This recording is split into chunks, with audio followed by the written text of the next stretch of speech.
আসসালামু আলাইকুম ওয়া রাহমাতুল্লাহি ওয়া বারাকাতুহু। সম্মানিত দেশবাসী, আমি cancer specialist doctor SM. Sarwar. আপনারা জানেন যে সারা ওয়ার্ল্ডে ডাক্তাররা বলেন ক্যান্সার হলে আনসার নেই। ক্যান্সার হলে আমরা সাময়িকভাবে চিকিৎসা দিয়ে থাকি, একসময় ক্যান্সারের মৃত্যু হয়, এটাই মেনে নিতে হয়। বিশেষ করে allopathic, homeopathic, Unani, Ayurvedic, herbal সব ডাক্তাররাই একমত যে ক্যান্সার মানে মরণবিধি। এমনকি আমাদের চিকিৎসা বৈজ্ঞানিক যিনি মহামান্য হেনিম্যান এবং ইবনে সিনা, তাদের বক্তব্য যে আমরা ক্যান্সার সম্পর্কে সফল হতে পারিনি, আরো গবেষণা চালাইতে হবে। এমত অবস্থায় আল্লাহর অশেষ রহমতে আমি ক্যান্সার গবেষক ডাক্তার এস.এম. সারওয়ার বললি যে ক্যান্সার হলে আনসার নেই, সেই কথার কোনো ভিত্তি নেই। ক্যান্সার সম্পূর্ণরূপে সুস্থ হয়। বিশেষ করে আপনারা ক্যান্সার গবেষক অধ্যক্ষ ডাক্তার এস.এম. সারওয়ার ইউটিউবে সার্চ করলে আপনারা কয়েক হাজার ক্যান্সার রোগীর সুস্থতার প্রমাণ পাবেন। বিশেষ করে আজকেও একজন ক্যান্সার রোগীকে আপনাদের সামনে পরিচয় করে দিচ্ছি। উনি সেই মরণ ব্যাধি থেকে সুস্থ হয়েছেন আজ থেকে আরো 2 বছর পূর্বে। বিশেষ করে কিভাবে অসুস্থ হয়েছিলেন, কিভাবে সুস্থ হলেন, কোথায় কোথায় চিকিৎসা করলেন এবং কিভাবে সুস্থ হয়েছেন আমরা তার নিজের মুখে শুনবো। আপনার নাম? নাজমা আক্তার। আপনার স্বামীর নাম? নজরুল ইসলাম। আপনার গ্রামের বাড়ি? ভোলা। আপনার ভোলার মূল গ্রামের নামটা কি? চরবেশন। Post office? আঞ্জুরহাট। থানা? শশীভূষণ। জেলা হলো ভোলা। আচ্ছা, আপনি প্রথম ডাক্তারের কাছে কেন গেছিলেন এবং কিভাবে টেস্ট করে কি অবস্থায় আসছেন এবং কোথায় কোথায় চিকিৎসা করছেন, কিভাবে সুস্থ হয়েছেন? আমি প্রথম ডাক্তারের কাছে গেছি, পিজিতে গেছিলাম।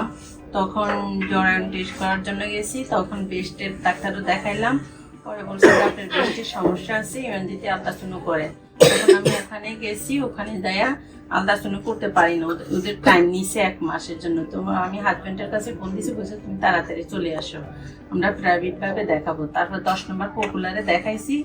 দেখানোর পরে উনি আমাকে ওষুধ দিয়েছে, ওষুধ দিয়ে বলছে যে আপনি খান, 2 মাস পরে আমার সাথে দেখা করবেন। তখন ব্রেস্টে কি প্রবলেম হইতো?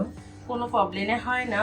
তারপরে বলছে যে উনি বলছে যে কমলার খোসার মতন যদি হয়ে আসে তাহলে সাথে সাথে আপনি দৌড়ে আসবেন আমার কাছে। তো আমার হয় না। তারপর আমি 2 মাস পরে আসলাম।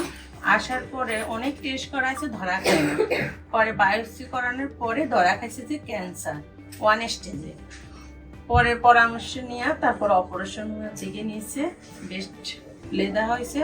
পরে দেওয়ার পরে আরো 10 জন ডাক্তার দেখাইছি, কেমন ডাক্তার। কেউ বলেছে যে ওষুধ খাইলে ভালো হয়ে যাবে, আর কেউ বলছে যে কেমো দেওয়া লাগবে, আর কেউ বলছে থেরাপি রেডিওথেরাপি লাগবে। পরে আমার হাজবেন্ডের ডিসিশন নিয়েছে কেমো দেওয়ার জন্য। 6টা কেমো দেওয়ার কথা ছিল, আমি 3টা দিয়ে তারপরে আর দিই না দেওয়ার পরে আমি এই ওষুধ খাইছি। তারপরে আমি ইন্ডিয়া পাসপোর্ট করি, ইন্ডিয়া গেলাম, আমার কলকাতা গেছি, ওখানে ডাক্তার দেখাইছি। আমি সম্পূর্ণ রিপোর্ট নিয়ে গেছি। বলছে যে বাংলাদেশের ট্রিটমেন্ট চলবে, আপনি তো বেস্টটা নিয়ে আসেন না, ওটা নিয়ে আসলে আমরা বুঝতে পারতাম যে ক্যান্সার কোন পর্যায়ে চলে গেছে। তারপর ওখানে আমি আবার সরকারিভাবেও দেখাইছি, ফুল বডি আমারে চেক আপ করতে বলছে। পরে আমি আর পড়াই না, বাংলাদেশে চলে আসছি। আসার পরে আমার এক ভাইনার শ্বশুর ঢাকা মেডিকেলে তো ওনাকে ফেরত দিয়েছে। পরে আপনার ট্রিটমেন্টে উনি ভালো হয়েছে। তারপরে ওনার বাড়ি কোথায়? ভোলা। ভোলাতে। হ্যাঁ। ওনার নাম কি? ওনার নাম আলমগীর নাকি? হ্যাঁ আলমগীর। মাকসুদ ভাই সিনে। তখন উনি আমাকে এখানে ঠিকানা দিছে। তারপরে আমি আইসে আপনার থেকে ওষুধ নিয়ে খেলাম। এই 2 বছর হয়েছে, আমি এখন ভালো ইনশাল্লাহ। আপনার চিকিৎসা ছাড়া হয়েছে কতদিন ধরে? ওই চিকিৎসা কতদিন করা হয়েছে আমার এখানে? আপনার এখানে আমি 6 মাস রেগুলারে ওষুধ নিয়ে খাইলাম।